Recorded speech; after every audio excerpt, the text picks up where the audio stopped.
अस्सलाम वालेकुम नाज़रीन, मैं हूं doctor Abdul mannan, homeo physician. दोस्तों, आज हम बात करेंगे ओरल सब म्यूकोसा फाइब्रोसिस के बारे में। दोस्तों, जब हम गुटखा बहुत ज़्यादा खाते हैं या सुपारी का इस्तेमाल बहुत ज़्यादा करते हैं तो हमारा मुंह जो है वो प्रॉपर तरीके से खुलता नहीं है, अच्छे से खुलता नहीं है।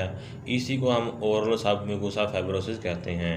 आज मैं आपको इसी के बारे में कुछ मालूमात दूंगा और कुछ होम्योपैथी मेडिसिन बताऊंगा। तो उससे पहले अगर आपने चैनल को सब्सक्राइब नहीं किया है तो प्लीज़ सब्सक्राइब कर लें और बेल आइकन का बटन दबा लें ताकि इसी तरह की नॉलेज वीडियो आपको मिलती रहें। जब कभी हमें कट लग जाता है, छिल जाता है या कहीं पर लग जाता है तो उसके बाद हीलिंग प्रोसेस शुरू हो जाता है और फाइबर टिश्यू जो है वहाँ पर आकर इसको हील करते हैं। तो वहाँ पर स्कार जो है बनने लग जाता है, ज़ख्म का निशान बन जाता है।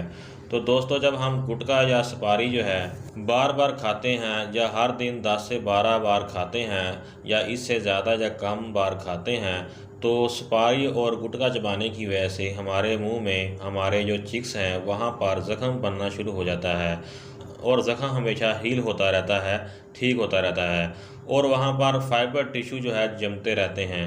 और जब फाइबर टिश्यू नॉर्मल से ज़्यादा जम जाते हैं तो मुंह खुलना ही बंद हो जाता है। इसी को हम ओरल सबम्यूकोसा फाइब्रोसिस कहते हैं। अगर किसी मरीज़ को ओरल सबम्यूकोसा फाइब्रोसिस होता है तो वो मुंह में अगर उंगली डालता है तो वो मुश्किल से 2 उंगली ही डाल सकता है, इससे ज़्यादा वो उंगली नहीं डाल सकता है, इससे ज़्यादा उसका मुंह नहीं खुलता है। और बाद ऐसे मरीज़ भी होते हैं जिनको जो है खाना खाने में भी मुश्किल होती है। ओरल सबम्यूकोसा फाइब्रोसिस जो है ये एक प्री कैंसर कंडीशन भी है। मतलब अगर आप बहुत ज़्यादा गुटखा खाते हैं तो आपको फाइब्रोसिस हो जाता है। मतलब अगर आप बहुत ज़्यादा गुटखा खाते हैं और आपको फाइब्रोसिस हो गया है तो हो सकता है कि आपको 5 से 10 साल तक कैंसर भी हो जाए, यानी आपको माउथ कैंसर हो जाए। तो इससे आपको जो है बच के रहना है। गुटखा और सुपारी का जो इस्तेमाल है वो बंद कर दें ताकि आपको आगे चल के कोई इस तरह की प्रॉब्लम ना हो। अगर आपको बार बार फाइब्रोसिस होता है, यानी अगर वहाँ पे ज़ख्म बार बार बनता है और फाइब्रोसिस होता है बार बार वहाँ पे, तो आपको जो है इस चीज़ से बच कर रहना है। अब हम बात करते हैं इसकी कॉजेज़ के बारे में कि क्या वजूहात होती हैं अगर आपको फाइब्रोसिस होता है। यानी अगर आप बहुत ज़्यादा गुटखा या सुपारी खाते हैं तो उससे आपको जो है फाइब्रोसिस हो जाता है। इससे आपका मुंह जो है अच्छे से खुलता नहीं है। ख़ासकर ये उन लोगों को होता है जो बहुत ज़्यादा गुटखा और सुपारी खाते हैं। इसके अलावा वो लोग जिनकी इम्यूनिटी बहुत ज़्यादा कम होती है उनको भी जो है फाइब्रोसिस हो जाता है। इसके अलावा कुछ ऐसे पेशेंट जिनको आयरन की कमी रहती है तो आयरन की कमी की वजह से भी उनको ये मसला होता है। इसके अलावा विटामिन बी की जो है कमी की वजह से भी ये मसला पैदा हो सकता है। अब हम बात कर लेते हैं कुछ साइन एंड सिम्टम के बारे में। तो साइन एंड सिम्टम ये हैं कि अगर किसी पेशेंट को फाइब्रोसिस का मसला बनता है तो क्या होता है कि उनकी जो चमड़ी है वो शुरू में जो है वो आपको हाथ लगाने से भी फील होती है। वहाँ पे आपको एक मोटी लेयर जो है वहाँ पे दिखाई देती है या महसूस होती है। और अगर आप उसको गौर से देखते हैं तो वहाँ पे ब्लैक कलर की डिस्कलरेशन भी आपको वाज़ेह महसूस होती है। और इसके अलावा शुरू में आपको जो है बोलने में भी मुश्किल पेश आती है और हाथ लगाते हैं तो मुँह खोलते हैं तो मुँह आसानी से खुलता नहीं है। तो इस तरह की प्रॉब्लम होती है और खाना खाने में भी किसी को मुश्किल होने लग जाती है और जो है मुंह अच्छे से आप खोल नहीं पाते हैं। तो इस तरह की कंडीशन जो है या साइन एंड सिम्टम जो है आपको ओरल सबम्यूकोसा फाइब्रोसिस में देखने में मिलते हैं। तो अब हम बात कर लेते हैं कुछ होम्योपैथी मेडिसिन की जो कि बहुत ही इफेक्टिव हैं। इसके लिए इनका इस्तेमाल आप कर सकते हैं। कुछ ऐसी मेडिसिन है जिससे आपने कुल्ला क्या करना है मुँह में डाल के, और कुछ मेडिसिन जो है वो अपने खाने के लिए इस्तेमाल करनी है। सबसे पहले मैं बात करता हूँ जो मेडिसिन आपने खानी है।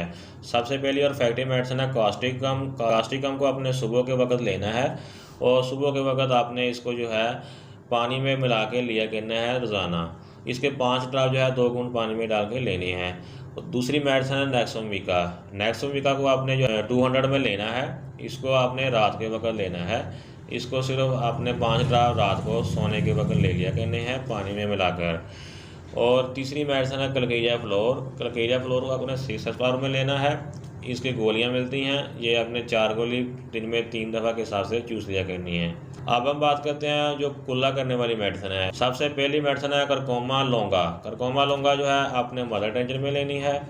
इसके अलावा दूसरी मेडिसिन है ओसीमम कैन। ओसीमम कैन को भी मदर टेंशन में लेना है। इन दोनों मेडिसिन को आपने अच्छे से मिला लेना है। आप उसमें इसको आपने आधा कप पानी में मिलाकर तकरीबन कोई 10 से 15 ड्रॉप, और इसको हिलाकर आपने मुंह में डाल के तकरीबन 1-2 मिनट रख कर कुल्ला किया करना है। ठीक है, आपने 3-4 दफ़ा कुल्ला करना है डेली।